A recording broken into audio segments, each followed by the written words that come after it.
Casey's Audio Vault. Dave Mustaine from Megadeth. From March 13th, 2007. Hey, How's it going today? it's okay. It's all How right. are you? I'm doing okay.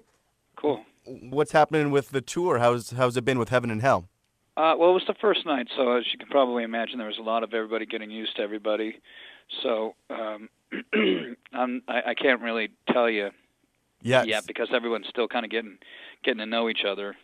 All right. Well, you toured with Dio. Was it 88? Almost 20 years ago? Yeah. Well, I just played with Dio over in Japan just a few months ago too. Is there anything different for tour life on the road for you now as opposed to the old days? There's a lot of stuff that's different from the old days.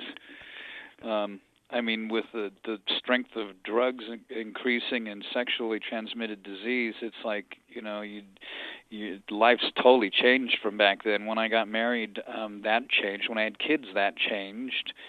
The lineups have changed, and that's changed things. I think probably the funnest thing right now is the new record that I just finished. There was some parts in it that really brought me back to why I even started playing guitar.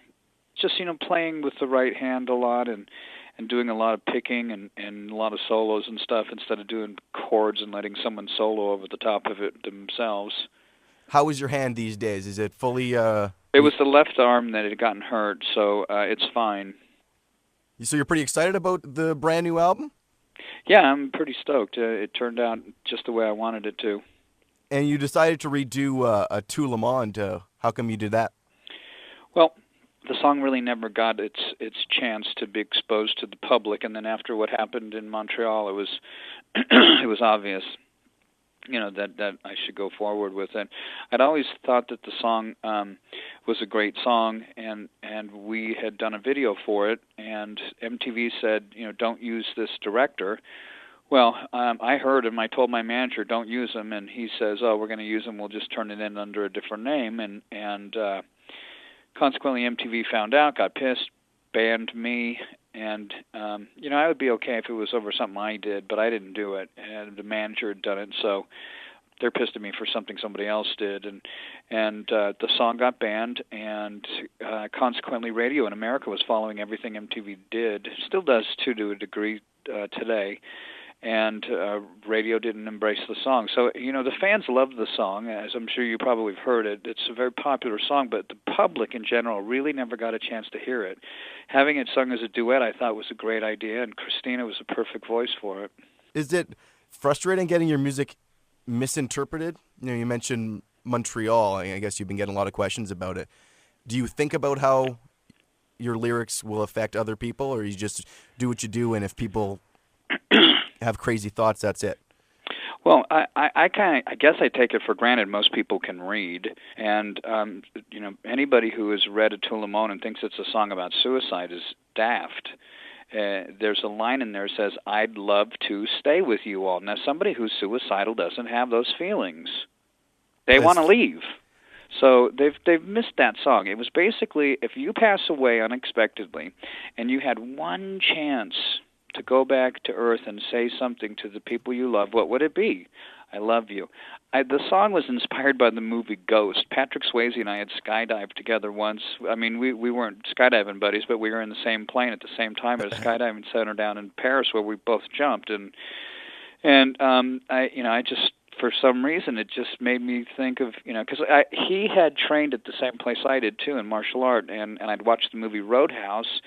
And I thought he was pretty cool, and then I checked out Ghost, and I thought, what a great story. In fact, so much so that I'd written a song called Diadems, which was inspired by that movie, too.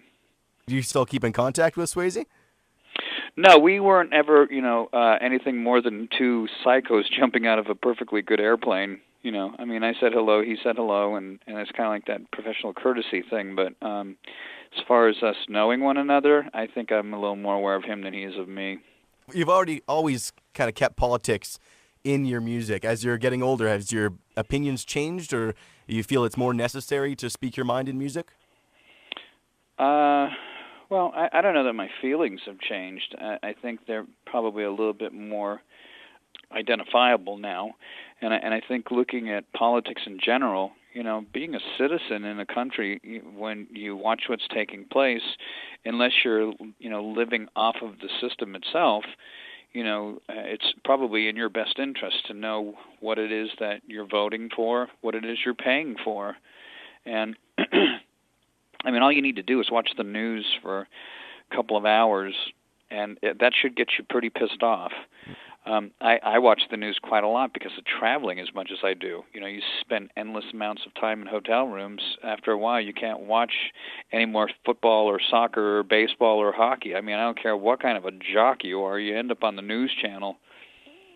Besides just watching news, what keeps you busy? Just staying fit. I've got, from headbanging all these years, I got a little problem in my back, so I got to, take it really easy during the day and exercise a lot and stretch out and stuff. So I'm pretty fit, and being 45 it's a little bit it's been a long time since I started playing, so the weight of the guitar is something I got to take into consideration too. So our performances are so important to me.